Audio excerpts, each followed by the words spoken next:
Hello and welcome back to the channel. So today we're going to get stuck straight into the Islander Calabro GMT World Timer.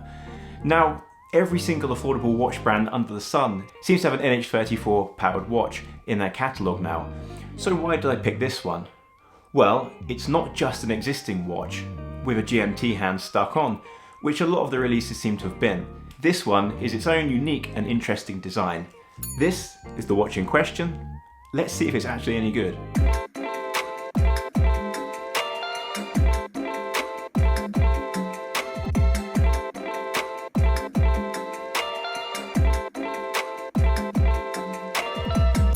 So here we are with the brand new Islander Calabro GMT World Time Automatic, and this one in the blue and white colorway. There is also a black colorway, a gold colorway and a green colorway, and I'd encourage you to take a look at all of them. The black's really nice, but for me, as I've mentioned before, I've got quite a lot of black watches in my collection, so I really went for this. It reminds me a little bit of the Seiko 5 limited edition a little while back. I think it was some sort of anniversary edition. So specs on this watch, well, it's an NH34 powered GMT. So of course that is an office GMT rather than a true GMT. It's a 40mm case diameter. The lug to lug I measure at 48mm. Lug width is 20mm, so nice for strap changes and alternative bracelets perhaps. The thickness is 14mm, so it's not insubstantial. And I saw a comment on Mark's video from somebody saying, oh, I wish it had domed sapphire. Actually, when you're at 14mm thick, I think flat sapphire was the right way to go, and so that's what they've done with this, and it does have some AR coating on there as well. So looking at this watch, obviously there's a lot going on. If you like things to be simplistic, this is not going to be the watch for you. I'll start off with the dial. So you have it's kind of an off-white. It's not quite cream. It's not a full bright white either. It's ever so slightly off-white. And you've got the Islander logo at the top. And then you have underneath that a couple of nice sort of lines. It looks like a horizontal stabilizer in an aircraft across the center of the dial as a pattern. Text automatic, 200 meters, date window in some crosshairs, and then you've got applied 12, 3 and 9, and also the hour markers in between. And they are actually really quite chunky, and they give it a really nice 3D effect on the dial, the applied indices there. The hands are semi-skeletonized on the hour and the minute hand, so you've got a little bit of skeletonization close to the pinion, and then you've got chunks of loom, and then you've got, of course, your running seconds hand with the sort of looks a bit like an arrow or an aircraft, about halfway across on the seconds hand, and then the GMT with the regular sort of small triangle like we often see with GMT hands on watches. Despite having a lot of white on show here, because the hands and the indices are outlined in this black, legibility is excellent, and it's really easy to read the time at a quick glance. Now where the rehort is, you see there is the numbers 1 to 24, and I'm pleased to say with this the numbers go right the way across the rehort, rather than the Seiko, which I showed in my previous video for the unboxing. I noticed they only go halfway up the rehort of chapter ring on the Seiko, meaning it's less visible. With this one, they're easier to read, the 1 to 24, so when you're using that GMT function on the NH34, it's quite easy just to tilt the watch and get a quick read on the GMT hand. You'll notice also there is a subtle split between effectively day and night on the 24-hour indicator. So the top half is black and the bottom half is like a dark blue. Then moving on to the bezel. So the World Time bezel here is aluminium.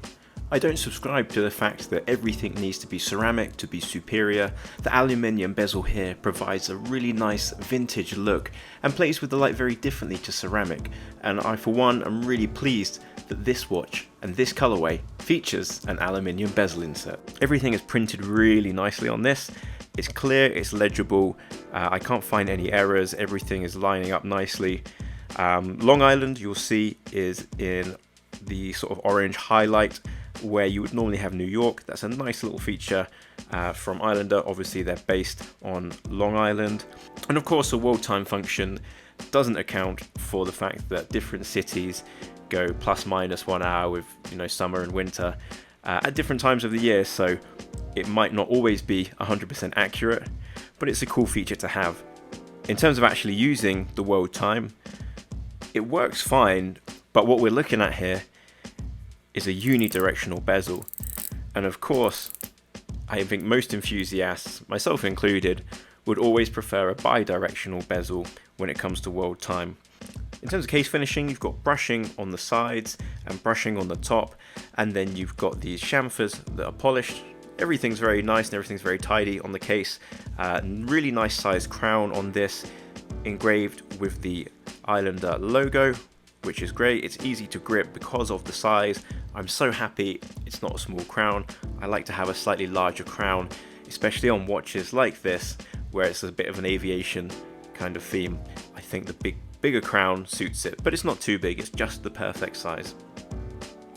The bracelet is a H-link style bracelet, and the center links have polished chamfers, although the majority of it is still brushed, so the top surface of those center links is still brushed. It's a good finish. It's tooly enough that I think it matches the feel of the watch, but those polished edges, just play with the light a little bit and stop it from being too dull.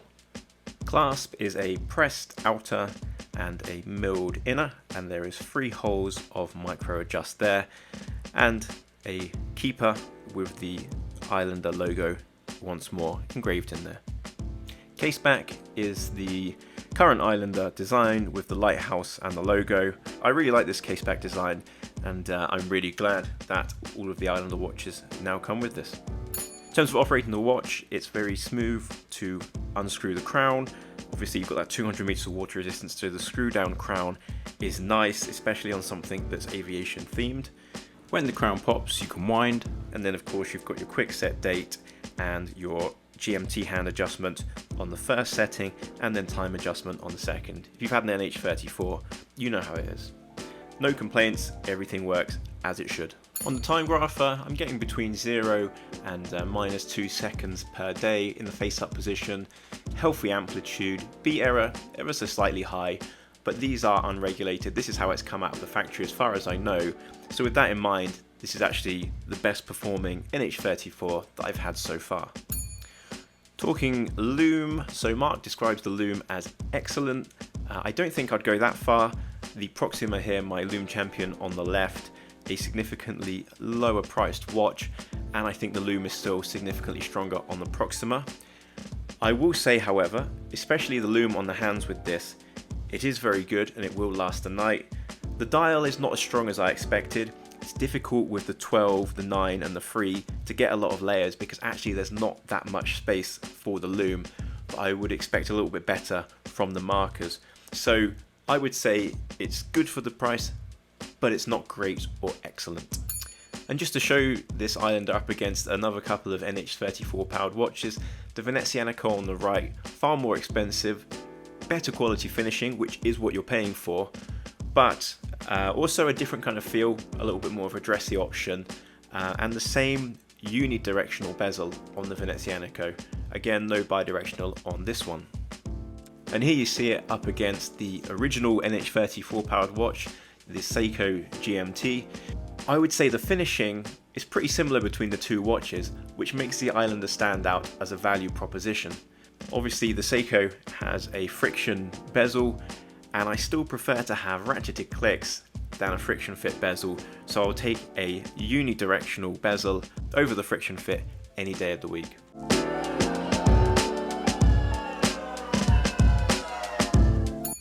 There are several improvements that I can think of for this piece, even considering the price point. So the first one that particularly irks me is the date window is sunk quite deep. I don't know if it's a particularly thick dial, but I haven't noticed this issue on other watches with the NH34, and I get a shadow on the date window, and it tricks your eyes into thinking that the date wheel is slightly to the left or right depending where the shadow is, and of course it can slightly obscure the date as well. So this is the first issue. The second one I touched on earlier is the bezel. I do think that for not a lot more cost, you could make this into a bi-directional bezel. Next is the anti-reflective coating.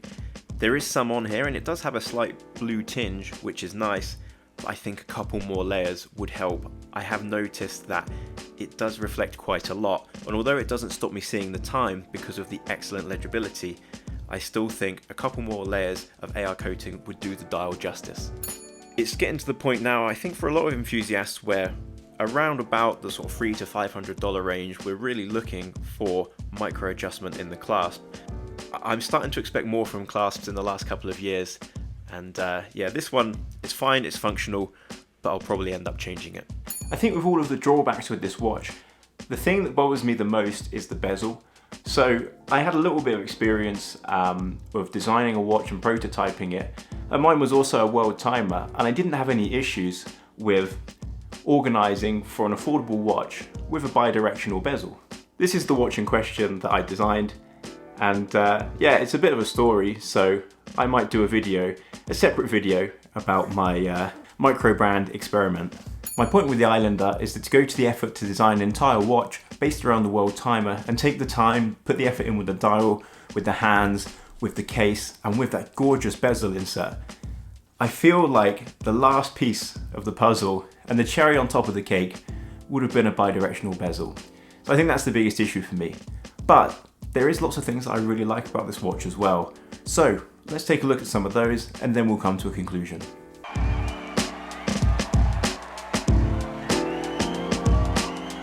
For me, this colorway is absolutely awesome. It really pops, especially outside. That's where it comes alive. The design is unique. It instantly now looks like an Islander. I love the big crown. I love the legibility. With Islander, you're always getting good brand support and good help if you ever need it. And of course with this, you're getting a GMT watch, which is tough, chunky, it's ready for adventure, and it's got the 200 meters of water resistance, and you're at $330 US. So it's a competitive price point. With all of that in mind, let's come to a conclusion. Yes or no, this is your last chance, no beating around the bush. So conclusions with the Calabro GMT. I really like this watch, and it's the design and it's the colorway that makes it a good purchase for me. The price is pretty decent. Obviously, you're always going to struggle to compare against the AliExpress brands because the business model is ultimately different. But for an independent brand, I think it's a really good proposition. The biggest attribute, I can instantly recognize this as an Islander, as one of Mark's designs. It doesn't, to my eyes, look like anything else. And I think that's pretty awesome. It's well made, it's got the specs that we want. It's not perfect, it has its flaws, but the way that the colors pop and the way it looks, especially outdoors and in sunlight, for me, this is a great addition to my collection, and I would recommend it to anybody looking at an affordable GMT watch. Of course, if you don't like the design, there's so many other options out there, and we're really spoiled for choice. But overall, I would say I recommend the watch, and I've always had good experiences with Islander, hence why this is the 4th Islander in my collection. And also, just to be clear, I have no affiliation with Islander. I'm literally just a paying customer. I pay full price, I have no special deals, I've never met Mark. When I created my first ever video on YouTube for watches, just as a test filmed on an iPhone, it was about Islander watches. For some reason it blew up, and there was a few comments in there that I had some sort of special affiliation with Islander watches, and that's simply not true. I think I give you a fair and honest opinion of a watch where I like the brand, but I view each watch individually and will pick it apart where I need to.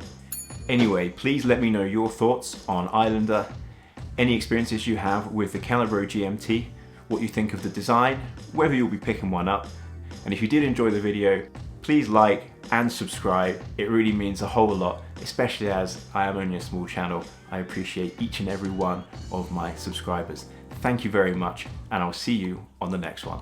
Cheers.